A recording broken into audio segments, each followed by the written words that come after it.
Okey, Assalamualaikum warahmatullahi wabarakatuh. Abang-abang, akak-akak yang saya sayangi semuanya. So, Alhamdulillah masih diberikan nafas kita petang ni. Dapat lagi kita jumpa lagi. So, ini dia kereta yang lama sangat saya simpan, yang lama sangat saya kurung. Hari ni saya keluarkan juga. Saya nak lepaskan juga dekat abang-abang kakak. Ini kereta ni bang, abang-abang kakak dah tengok kan, dah rasa terpikat lah. Dah automatik rasa macam nak pakai. Ni siapa yang mengidolakan kereta ni.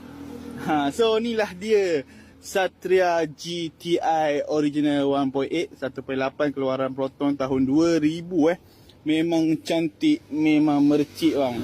Kereta ni memang ramai sangat nak pakai disebabkan dia harga dia tak jatuh lagi. Sebab tu orang-orang yang betul-betul gila akan cari kereta ni.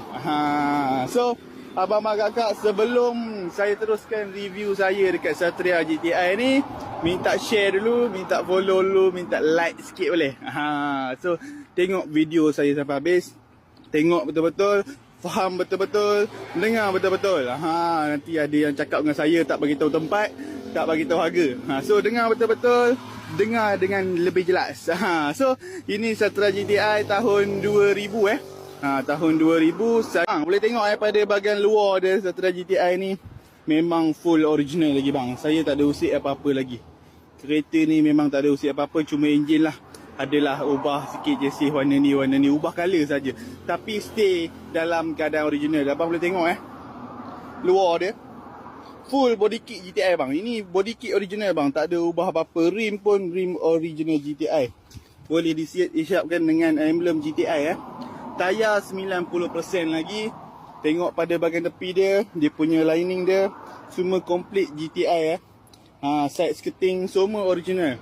Bukan lokal, bukan kelon punya ni, betul-betul original Proton ni. Boleh tengok pada belakang ni.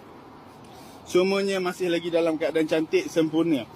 So GTI apa yang orang tengok kat sini bang. Ini benda ni paling mahal bang.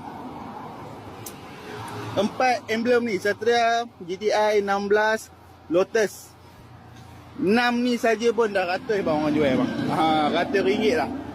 Benda-benda ni kalau hilang jatuh lah harga dia. So kat sini boleh tengok exhaust pun masih lagi original GTI. Saya tak ada ubah apa-apa, memang original, memang cantik.